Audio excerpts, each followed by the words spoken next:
Hello friends, start करते हैं TGT PGT LT grade BCom and other commerce exams के लिए ऑडिट की क्लास 5th। टॉपिक स्टार्ट करते हैं पुस्तपालन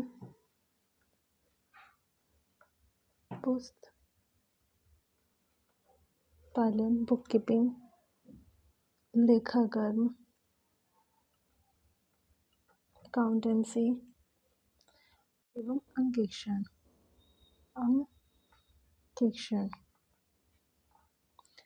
पुस्तपालन, बुक कीपिंग, लेखाकर्म, अकाउंटेंसी, अंकेक्षण, ऑडिटिंग, इन सब का मीनिंग भी समझेंगे। पहले समझते हैं पुस्तपालन।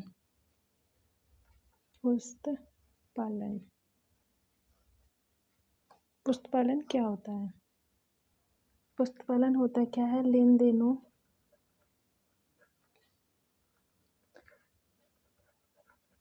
लेन देनों के लिखने की प्रक्रिया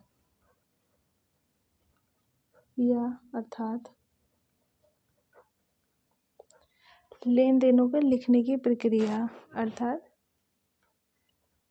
व्यवहारिक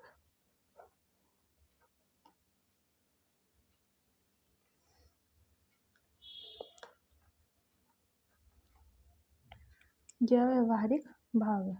पुस्तपालन क्या है? लेन देनों के लिखने की प्रक्रिया या व्यवहारिक भाग। लेन देन कौन से? जो मुद्रा में व्यक्त किए जा सकते हैं।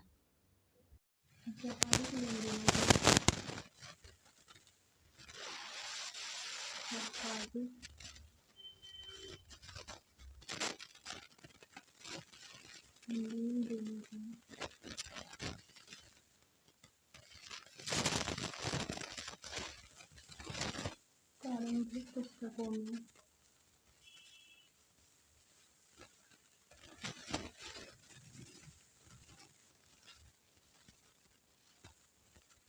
व खातों में लिखना होता है।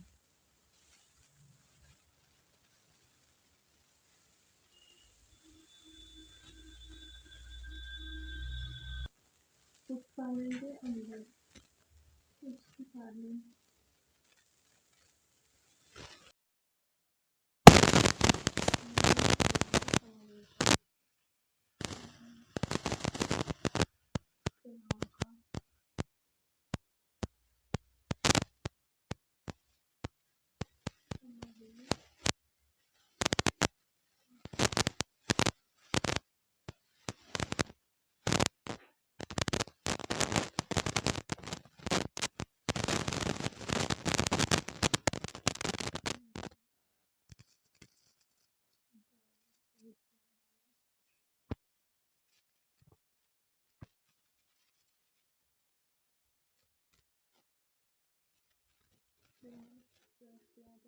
में कौन कौन से खाते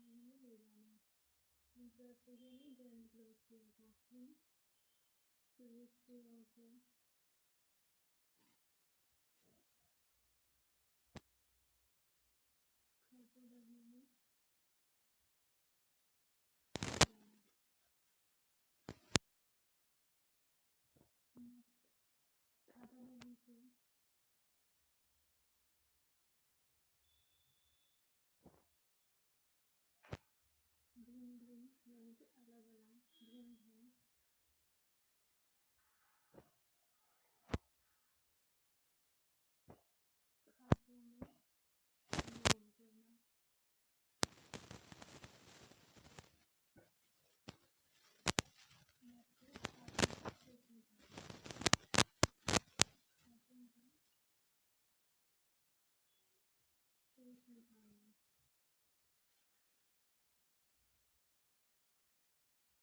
जाती हैं? जर्नल प्रविष्टि की जाती है। इसे प्रारंभिक पुस्तक भी कहते हैं। जर्नल प्रविष्टि को इन प्रविष्टियों की खातावही में ले जाना होता है। प्रविष्टियों को खातावही से दिन दिन में अलग अलग खातों का योग करना होता है। उसके बाद खातों का शेष निकालना होता है। नेक्स्ट लेखाकरण।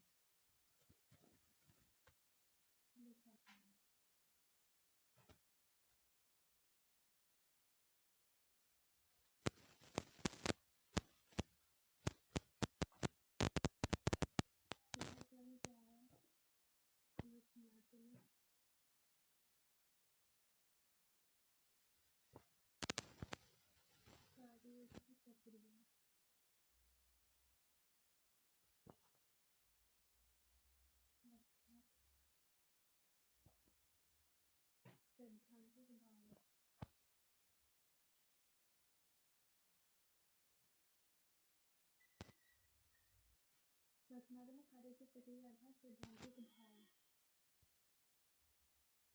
समझते हैं। लेखाकरण के आशय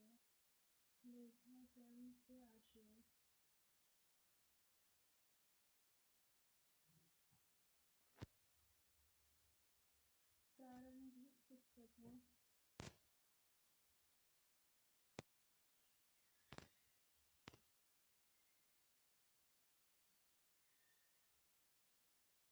व खातों प्रारंभिक पुस्तकों व खातों खातों की सूचनाओं की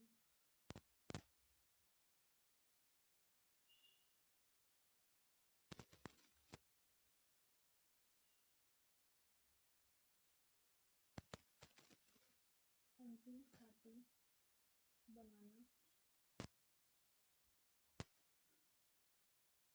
व्यावसायिक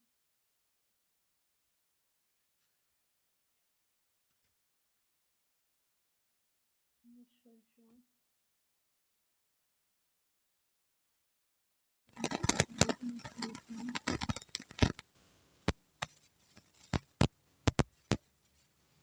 को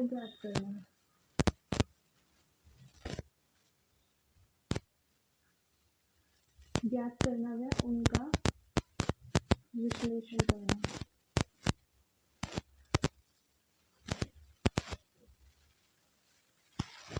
इसका उद्देश्य लेखाकरण का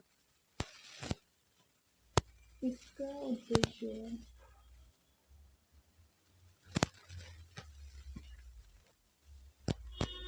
पुस्तकालय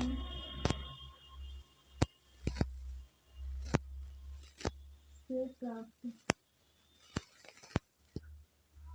सूचनाओं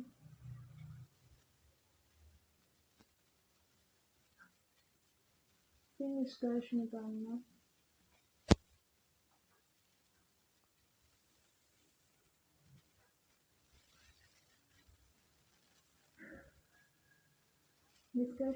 व उनका विश्लेषण करना है।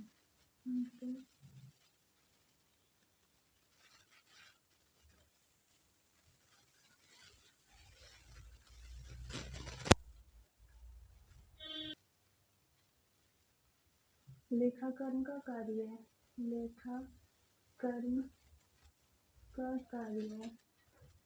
पुस्तकालय के बाद शुरू होता है।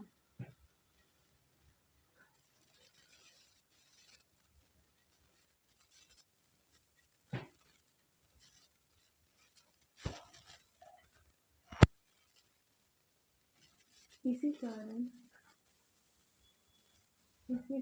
यह कहा जाता है कि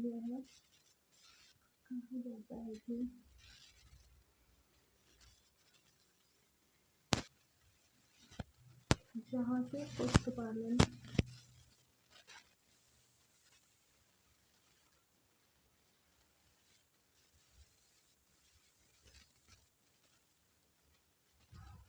पुस्तकालय समाप्त होता है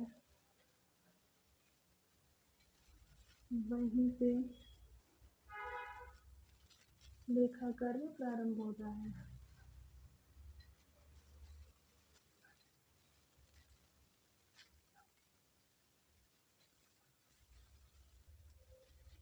लेखाकरण के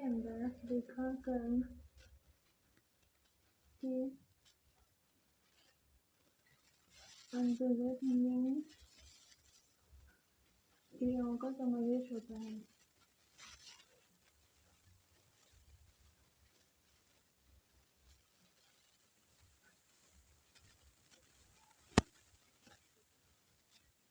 पुस्तकालय के कार्य की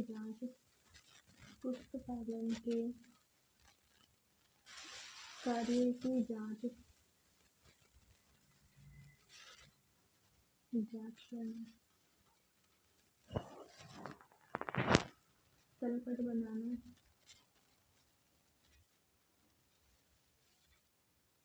ट्रायल बैलेंस तलपट बनाना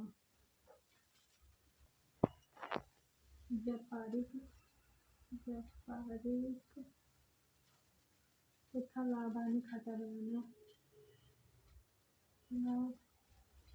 खाने खाता बनाना, ट्रेडिंग P&L अकाउंट बनाना, चिट्ठा बनाना, बैलेंस शीट बनाना,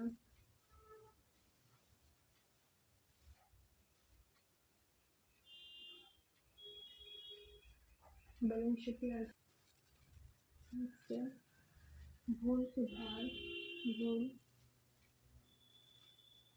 सुधार, रेक्टिफिकेशन ऑफ एरर तथा समायोजन, एडजस्टमेंट, समायोजन,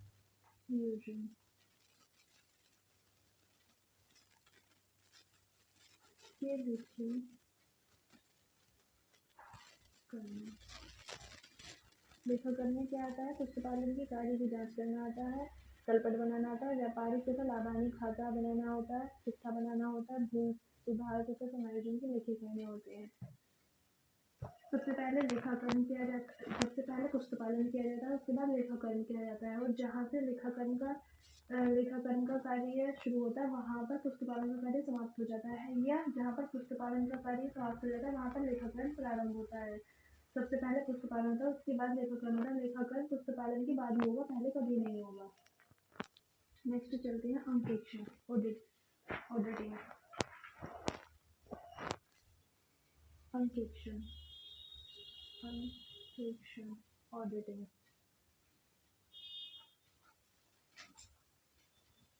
आलोचनात्मक,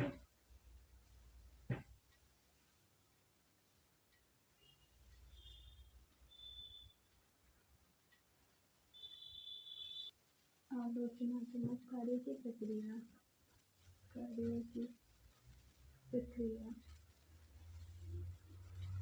अर्थात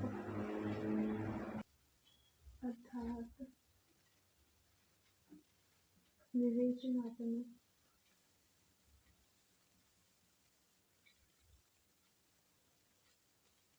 भाव। अंकेक्षण किसे कहा जाता है? आलोचनात्मक कार्य की प्रक्रिया, विवेचनात्मक भाव। अंकेक्षण का मीनिंग हमने स्टार्टिंग में भी पढ़ा था, यहाँ लिखवाने की कोई आवश्यकता है नहीं। अंकेक्षण क्या होता है? अंकेक्षण होता है किसी भी सत्यता की जांच करना, नियम अनुकूलता की जांच करना कि सही है, गलत है या नहीं गलत है, ये सब अंकेक्षण में आता है। अंकेक्षक क्या कार्य करता है? रिकॉर्ड से चेक करता है, देखता है कि सारी चीज़ें सत्य भी हैं या नहीं, ये झूठा ही पूरा लिखा हुआ है, उसी के अकॉर्डिंग व्यापारी की आर्थिक स्थिति का पता चलता है। ये सारी चीज़ें अंकेक्षण के अंतर्गत आती हैं। अंकेक्षण कब शुरू होगा? लेखाकरण का कार्य समाप्त होने पर अंकेक्षण का कार्य स्टार्ट होता है।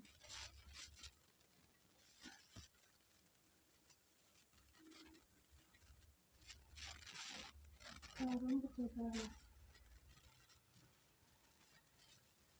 सबसे पहले पुस्तकालय होगा, उसके बाद लेखाकर्म होगा और लास्ट में अंकेक्षण होगा। अंकेक्षण हमेशा लास्ट में होगा, ऑडिट हमेशा लास्ट में होती है, बीच में नहीं होती है। सबसे पहले पुस्तकालय का होना आवश्यक है। सीक्वेंस बहुत बार पूछा गया है कि पुस्तकालय कब शुरू होता है या अंकेक्षण कब शुरू होता है। अंकेक्षण पुस्तकालय के समाप्त होने पर क्या शुरू होता है, पुस्तकालय समाप्त होता है उससे पहले क्या आता है? तो उससे पहले तो कुछ नहीं होता है। पुस्तकालय से पहले सीक्वेंस बहुत बार एग्जाम में पूछा गया है, सीक्वेंस को याद रखना। पहले पुस्तकालय लेखाकरण अंकेक्षण। जब ऑब्जेक्टिव क्वेश्चन कराएंगे लास्ट में, तब आपको मैं इससे रिलेटेड क्वेश्चन जितने भी आए हुए हैं वो सारे कराऊंगी। और बहुत सिंपल वे में पूछे गए हैं, लेकिन घुमा के पूछे हैं, इसलिए बच्चे कंफ्यूज हो जाते हैं। पुस्तकालय जब समाप्त होता है तो उसके बाद लेखाकरण शुरू होता है, जब लेखाकरण समाप्त होता है तो अंकेक्षण शुरू होता है। थोड़ा सा सुन लेते हैं, समझ लेते हैं, और उसमें से कोई भी पॉइंट अगर किसी को नोट करना हो तो वो नोट कर लेना। मैं अभी नोट नहीं कर रही हूँ, मैं तो सभी समझाऊंगी। जो कि मतलब पहले भी पढ़ चुके हैं, लेकिन फिर एक बार तो फिर से समझ सकते कि अभी अंकेक्षण की बात चल रही है, तो अंकेक्षण की बात फिर से चल रही है तो थोड़ा सा समझ लेते हैं। अंकेक्षण क्या है? पहले बताया कि एक अंकेक्षण लेखापाल के कार्य की जांच करता है, एक अकाउंटेंट की कार्य की जांच करता है, कि पहले भी कहा जा चुका है। अंकेक्षण व्यापार के हिसाब किताब की जांच करता है, जो कि प्राप्त प्रमाणकों, प्रपत्रों, सूचनाओं तथा स्पष्टीकरण के आधार पर होता है। ये सारी चीजें जो है वो प्रमाणकों के आधार पर, यदि प्रमाण ही नहीं है तो वो वेरीफाई कैसे करेगा कि ये सही है या नहीं सही है? तो अंकेक्षण को अपनी रिपोर्ट देनी होती है, क्योंकि ये जांच करता है और फिर अपनी रिपोर्ट भी देनी होती है कि हाँ, जो डाटा दिया गया है उसी के अकॉर्डिंग ये ऐसे है और ये सही है, ये सही नहीं है, तो उसको अपनी रिपोर्ट भी देनी होती है।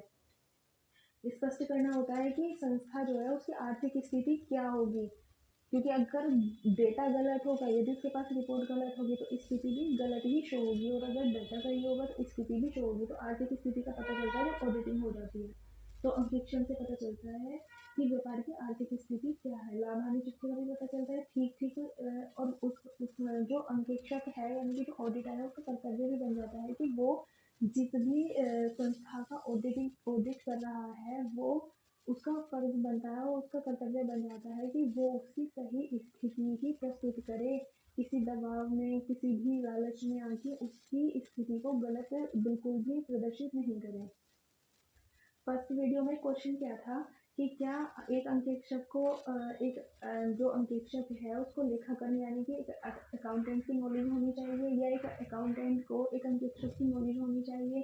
मतलब किसको कितनी नॉलेज होनी ज़रूरी है, कौन क्या कार्य कर सकता है, ये बहुत इंपॉर्टेंट है। और कई बार एग्जाम में ऐसा भी पूछा गया है क्या एक अंकेक्षक को जो एक अंकेक्षण एक ऑडिटर है उसको एक अकाउंटेंट की नॉलेज होनी ज़रूरी है क्या, या उसको जो एक अकाउंटेंट के कार्य होते हैं उसको वो सारे कार्य पता होने चाहिए या नहीं, या फिर एक अकाउंटेंट को एक ऑडिटर की नॉलेज होना ज़रूरी है, उसको पता हो कि एक ऑडिटर का क्या कार्य होता है, वो भी वही कार्य करे?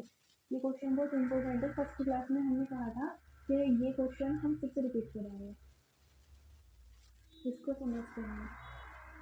यहाँ पर एक पॉइंट बना लेते हैं, आप नोट बना के कर लेना। एक अंकेक्षण को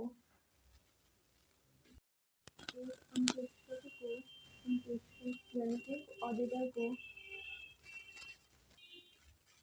एक अंकेक्षक को लेखाकरण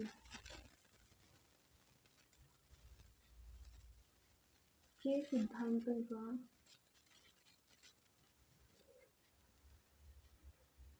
पूर्ण ज्ञान होना चाहिए, पूर्ण ज्ञान होना चाहिए।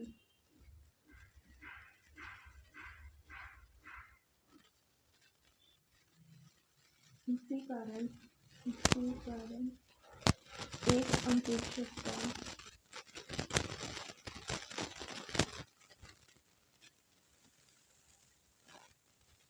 चार्टर्ड अकाउंटेंट यानी कि सीए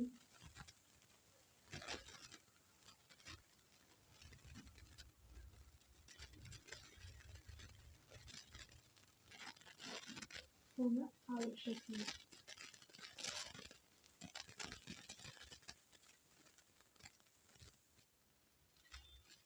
उसे अपनी निष्पक्ष राय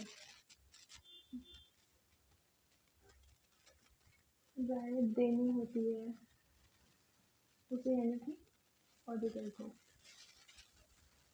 होती है। और जब तक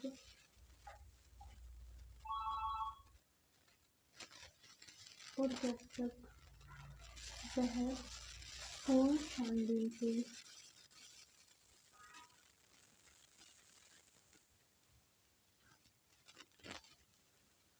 अपने आप को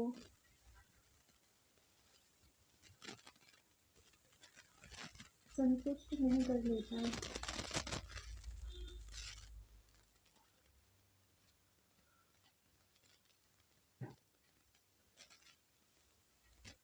जब तक वह पूर्ण छानबीन से अपने आप को संतुष्ट नहीं कर लेता है, नहीं कर लेता न्याय संगत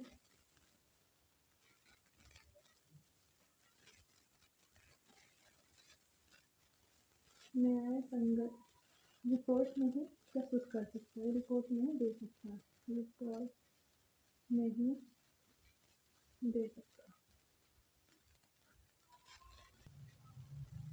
इसीलिए यह कहा जाता है, इसीलिए यह कहा जाता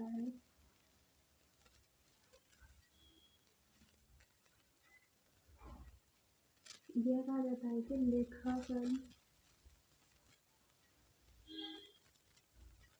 का अस्तित्व अंकेक्षण से स्वतंत्र है, अस्तित्व अंकेक्षण से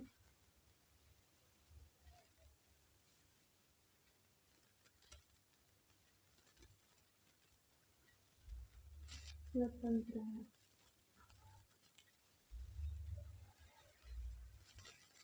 अंकेक्षण से स्वतंत्र है, परंतु लेखाकरण के बिना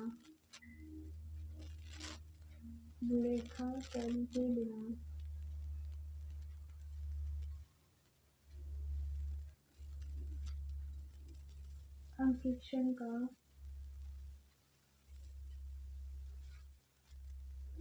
कोई महत्व नहीं है।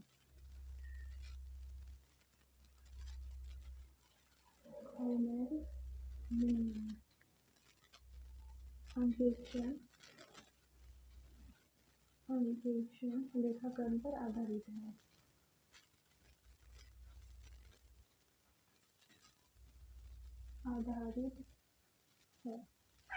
किस पर आधारित है? लेखाकरण पर। परंतु लेखाकरण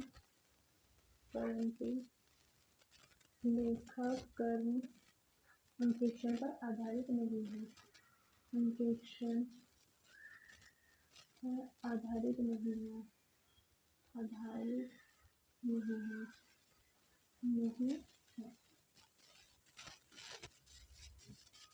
एक अंकेक्षक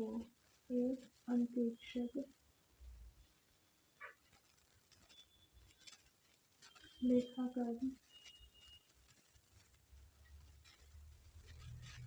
के सिद्धांतों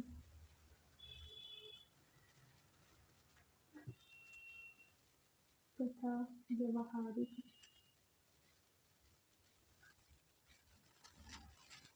प्रक्रियाओं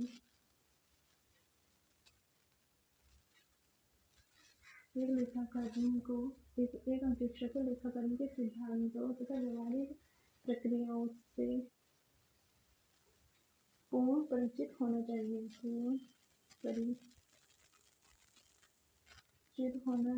पूर्ण परिचित होना चाहिए। परंतु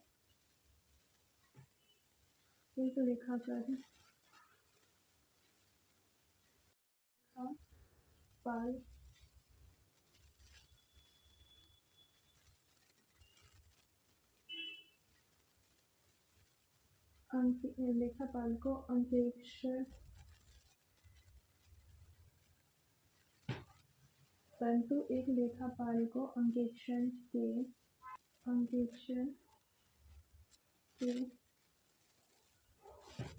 कार्यों में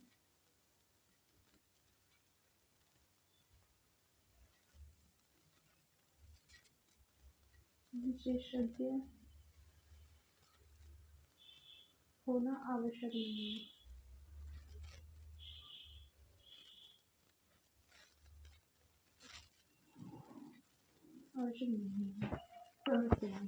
ये इम्पोर्टेंट चीज है जो बहुत सारी चीजें क्लियर करता हुआ चलेगा। एक अंकेक्षक को लेखाकरण के सिद्धांतों का पूर्ण ज्ञान होना चाहिए। यदि उसे एक अकाउंटेंट के सिद्धांतों का ही ज्ञान नहीं होगा तो वो कैसे कहेगा कि ये सही है। जब वो ऑडिट करेगा तो उसको सही गलत का कैसे पता चलेगा जब उसको यही नहीं पता कि सिद्धांत क्या है लेखाकरण के। इसीलिए उसे पूर्ण ज्ञान होना चाहिए। इसीलिए उसे चार्टेड अकाउंटेंट का होना आवश्यक है। उसे अपनी निष्पक्ष राय देनी होती है बिना डरे, बिना किसी दबाव के। और जब तक वह पूर्ण छानबीन नहीं कर लेता, अपने आप को संतुष्ट नहीं कर लेता कि हाँ मैंने जो भी डेटा था उसके अकॉर्डिंग मैंने सब कुछ सही से मिला है, और ये जो रिपोर्ट है या ये जो इसकी जो बैलेंस शीट मैंने तैयार की है, इसका जो चिट्ठा तैयार किया है, ये सही स्थिति को शो करता है। जब तक वह खुद ही संतुष्ट नहीं होगा तब तक न्याय संगत रिपोर्ट कैसे देगा, जब उसके मन को खुद ही सेटिस्फाई नहीं हो पाएगा। इसीलिए कहा जाता है कि लेखाकर्म का अस्तित्व अंकेक्षण से स्वतंत्र है। अंकेक्षण अलग है, लेखाकर्म अलग है, परंतु लेखाकर्म के बिना अंकेक्षण को कोई महत्व नहीं है, क्योंकि लेखाकर्म पहले होगा और अंकेक्षण तो बाद में होगा। जब पहले वाली चीज़ ही नहीं होगी तो बाद वाली चीज़ का महत्व ही नहीं रह जाता है। अंकेक्षण लेखाकर्म पर आधारित होता है, बिल्कुल आधारित होता है, क्योंकि लेखाकर्म के बिना तो अंकेक्षण हो ही नहीं सकता। परंतु लेखाकर्म अंकेक्षण पर आधारित नहीं है। वो इसलिए आधारित नहीं है क्योंकि पहला स्टेप तो लेखाकर्म करना होता है, अकाउंटेंसी करना होता है, खाते मेंटेन करने होते हैं। रिपोर्ट या उसकी जांच तो उसके बाद में ही होगी, तो अंकेक्षण पर आधारित बिल्कुल भी नहीं है। एक अंकेक्षक को लेखाकर्म के सिद्धांतों तथा व्यवहारिक प्रक्रियाओं से पूर्ण परिचित होना चाहिए, बिल्कुल परिचित होना चाहिए, क्योंकि अगर वो इन सब सिद्धांतों से, इन सब चीज़ों से परिचित ही नहीं होगा तो कैसे पता करेगा कि जो खाते मेंटेन किए गए हैं या अकाउंटेंट ने जो कार्य किया वो सही भी है। परंतु एक लेखापाल यानी कि एक अकाउंटेंट को अंकेक्षण के कार्यों में विशेषज्ञ होना आवश्यक नहीं है। हाँ, उसे बिल्कुल भी विशेषज्ञ होने की आवश्यकता नहीं है, उसको बिल्कुल भी ज़रूरी नहीं है कि वो उसमें डिग्री ले, क्योंकि वो उसका कार्य नहीं है। जितना उसका कार्य है सिर्फ उसको उतना करना है, क्योंकि वो अंकेक्षण का कार्य है। अगर वो अंकेक्षण का यदि एक अकाउंटेंट उसकी नॉलेज रखेगा तो ऑडिटिंग वही कर लेगा, इसलिए उसको उसके कार्य में विशेषज्ञ होने की कोई आवश्यकता नहीं है। हाँ, ओरली नॉलेज होगी, एक ऑडिटर को क्या चीज़ की ज़रूरत होगी, क्या चीज़ उसको चाहिएगा, वो चीज़ नॉलेज हो बस। नेक्स्ट करते हैं लेखाकर्म की आवश्यकता, यानी कि लेखाकर्म की आवश्यकता क्यों हुई थी, कि ऐसे क्या आवश्यकता पड़ी कि लेखाकर्म ज़रूरी हो गया, अकाउंटेंसी ज़रूरी हो गई। लेखाकर्म की आवश्यकता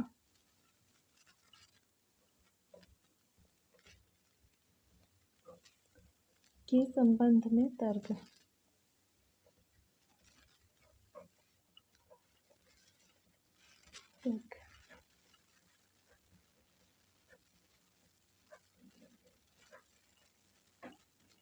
लेखाकर्म की आवश्यकता के संबंध में तर्क। नंबर 1, संस्था का आकार एवं स्वभाव।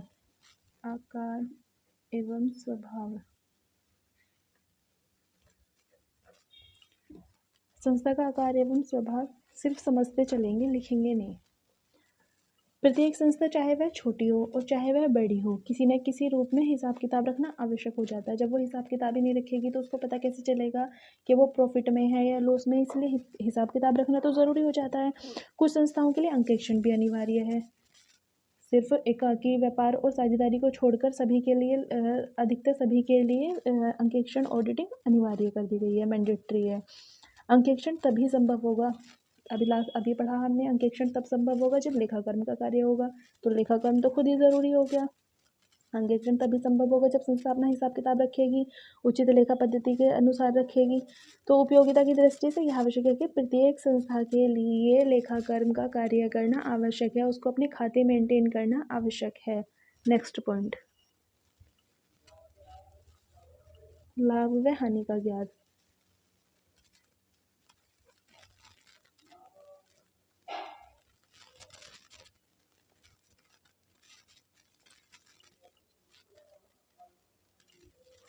लाभ हानि का ज्ञान करना, लाभ हानि को ज्ञात करना। अभी बताया कि जब हमें कैसे पता चलेगा कि कंपनी को प्रॉफिट हो रहा है, कंपनी को लॉस हो रहा है। लॉस होगा तो आगे उसको बढ़ाया क्यों जाएगा। लॉस में, अगर कोई संस्था लॉस में जा रही है, हानि में जा रही है, घाटे में जा रही है, तो वो उसको कंटिन्यू क्यों करेगी, क्यों नुकसान में क्यों उठाएगी उसको। तो इसलिए लाभ हानि का ज्ञात होना ज़रूरी है। लेखाकर्म की आवश्यक पद्धति का प्रयोग किए बिना वर्ष के अंत में लाभ हुआ या हानि हुआ ऐसे निष्कर्ष नहीं निकाल सकती कंपनी बिना खाते मेंटेन किए। तो प्रत्येक व्यापारिक संस्था के लिए वार्षिक और लाभ हानि वर्ष के अंत में लाभ हानि खाते ज्ञात करने तथा उसके स्थायी जीवन के यानी कि उसके स्थायी जीवन के लिए, उसको आगे कंटिन्यू करने के लिए भी लेखाकर्म की आवश्यकता पड़ती है। नेक्स्ट, ख्याति यानी कि गुडविल। ख्याति व कार्यक्षमता। में वृद्धि,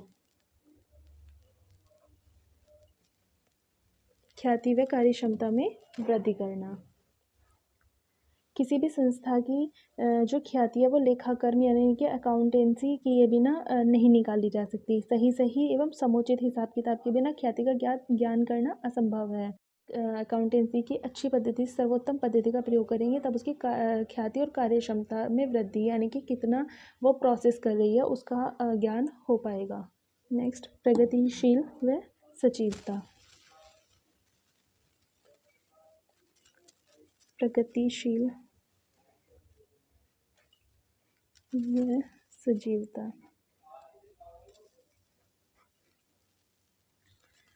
प्रगतिशील व सजीवता। हिसाब किताब की उपयुक्त पद्धति के बिना संस्था की वर्तमान स्थिति का सही ज्ञान नहीं हो सकता।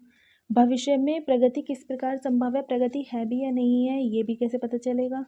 तथा संस्था किस प्रकार सक्रिय कार्य कर रही है, यह भी उपयुक्त प्रणाली के प्रयोग से ही संभव है।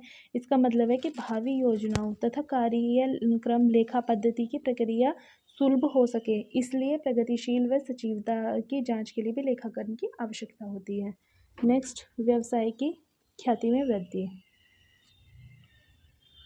व्यवसाय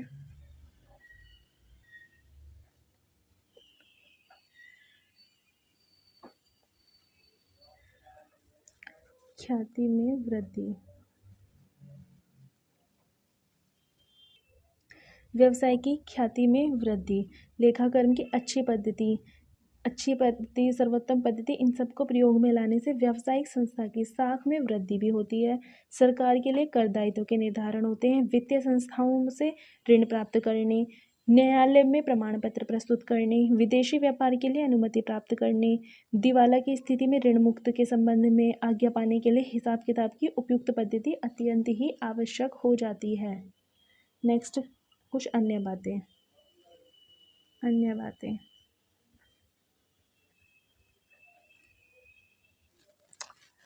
बातें हैं जैसे कि व्यापार की योजनाएं, आगे की प्लानिंग, गत वर्ष के लाभ हानि की तुलना, सही आर्थिक स्थिति का ज्ञान होना आदि कुछ बातें उपयुक्त लेखाकरण की पद्धति के लिए ये संभव हो जाती हैं, इनका पता लगाना। यह रही लेखाकरण के अवश्य होने की बात। लेखाकरण तो इसलिए अवश्य है क्योंकि अंकेक्षण जो है विलासिता है, अंकेक्षण जो है वो लग्जरी है, महंगा होता है, इसीलिए अकाउंटेंसी तो ज़रूरी है, लेकिन जो ऑडिटिंग है वो तो महंगी होती है। इसी का आशय यह है कि अंकेक्षण आवश्यक तो नहीं है, अंकेक्षण तो आवश्यक नहीं क्योंकि हर कंपनी के लिए, हर फर्म के लिए आवश्यक नहीं, सबके लिए मैंडेटरी नहीं है। तो अंकेक्षण कराया जाए या न कराया जाए, लेकिन जो फर्म की जो व्यवसाय की आर्थिक स्थिति है, कम से कम वो उसकी तो वास्तविकता पता चल जाए कि आर्थिक स्थिति है क्या, प्रोसेस में है नहीं है, जीवित है नहीं है, या प्रगतिशील है, सजीवता है, ख्याति में और कार्यक्षमता में वृद्धि है, लाभ व हानि का ज्ञान, सब कुछ पता चलता है लेखाकरण से। अंकेक्षण सभी के लिए अनिवार्य नहीं क्योंकि वो लग्जरी होता है, इसलिए इनकी आवश्यकता होती है। नेक्स्ट चलते हैं अंकेक्षण के उद्देश्यों पर। अंकेक्षण के उद्देश्य।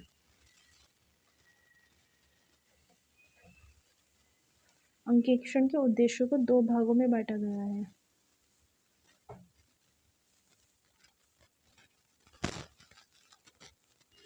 प्राथमिक या मुख्य उद्देश्य है।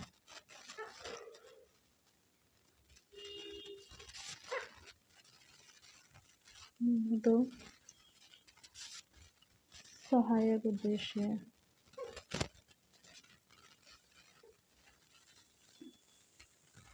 अंकेक्षण के उद्देश्य होते हैं, दो प्रकार के होते हैं। अंकेक्षण के उद्देश्य प्राथमिक या मुख्य उद्देश्य होते हैं, सहायक उद्देश्य होते हैं। प्राथमिक उद्देश्यों के दो भाग होते हैं। प्राथमिक उद्देश्य या मुख्य उद्देश्य के लेखा पुस्तकों की जांच करना,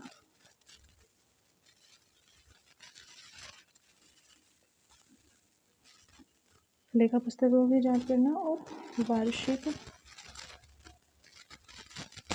विवरणों का सत्यापन।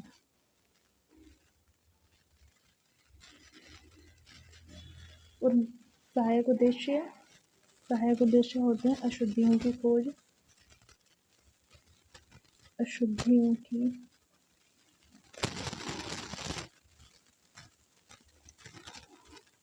अशुद्धियों की खोज करना होता है, अशुद्धियों को रोकना होता है, अशुद्धियों की रोक।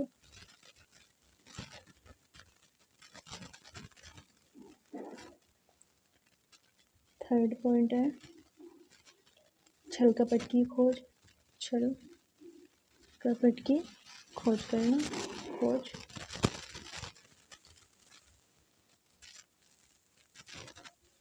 छल कपट की रोक, खोज करना, फिर उसको रोकना। प्रबंधकों को सलाह देना, प्रबंधकों को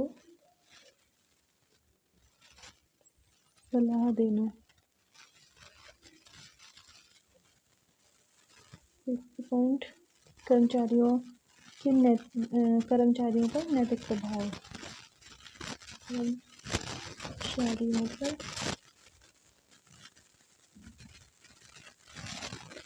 नैतिक प्रभाव। 7 अधिनियमों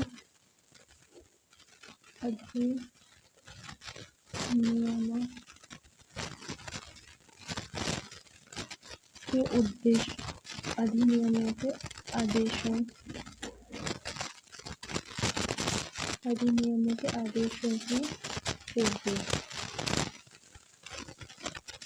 प्रोजेक्ट की क्लास को यहीं समाप्त करते हैं। क्लास पसंद आई हो तो क्लास को लाइक करें, शेयर करें, कमेंट करें, चैनल को सब्सक्राइब करें।